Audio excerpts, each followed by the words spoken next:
came down in needles, each drop a tiny knife against my skin. I've been walking for hours, coat soaked through hours ago, shoes turned to heavy, scrunching tomes. The streetlights were sparse out here on the old county road, and the ones that worked flickered like they were trying to warn me away. I should have listened. My teeth chattered so hard I tasted blood where I'd bit my tongue. Every step felt slower, heavier, like the water was filling me up from inside. My legs gave out without ceremony. One moment I was upright, the next I was sliding down the embankment into the ditch that ran alongside the road. Mud and cold water swallowing me to the waist. I tried to crawl back up the slope, but my arms wouldn't hold me. The cold had gone past skin and muscle. It was in my bones now, turning them brittle and useless. I lay there staring up into the black sky, waiting for the shivering to stop. That's when the shadows started talking. They peeled away from the trees, from the puddles, from the dark between raindrops. Tall things thin as fence wires, with mouths that opened sideways. They knew me. Every ugly thing I've ever done, every secret I've buried so deep I've convinced myself it wasn't real. They whispered them back to me in voices like wet leaves scraping concrete. They laughed when I cried, laughed harder when I tried to cover my ears and I found my hands too numb to lift. This is it, I thought. Just let go.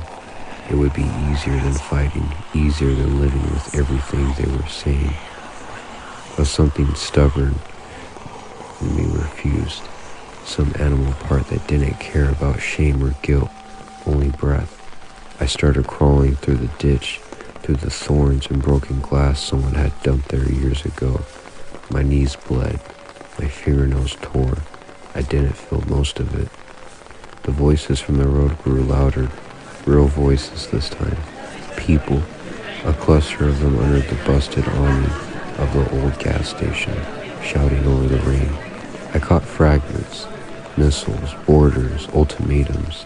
Someone said, World War III, like it was already happening. Their panic tasted metallic in the air, worse than my blood. I dragged myself up the bank, mud caking my face, and tried to scream. Warn them. Tell them to run, that something was coming. The shadows knew everything, and they were hungry, but my throat had turned to dust and wire. Nothing came out except a dry click, like bones knocking together. That's when I saw her. She stood just past a circle of people, half hidden by the rain. An old woman in a colorless dress that clung to her like wet paper. Her gray hair hung in ropes over her face. At first I thought she was crying, the way her hands moved, fingers raking across her cheeks, through her hair, fast and slow, never the same rhythm twice, like she was trying to tear her own skin off. Then she started speaking, not words, tongues, maybe of the memory of wounds that had rotted centuries ago. The sound came from deep in her chest, wet and grinding, too low for a human throat. Her feet moved, tiny, scuttling steps, like a spider wearing human skin. With every inch closer, her face changed, twisted tighter, angrier, until the skin looked ready to split. The people at the gas station never saw her. They were too busy screaming about the end of the world. She stopped directly above me. The anger drained from her face all at once. What was left was nothing. A blank mask with 2 black coins for eyes. Rain slid off without touching her. Her arms stretched out too long, joints bending wrong, and wrapped around my wrists. I couldn't help scream when the first finger snapped. The sound was small, almost polite, but she brought this severed digit to her mouth and bit it off at the knuckle, chewing slowly, thoughtfully, like she was tasting childhood. One by one, pinky, ring, middle, index, thumb, left hand and right. Each time she paused to savor, lips smacking softly, Blood poured warm over my palms for a few seconds before the cold swallowed that too.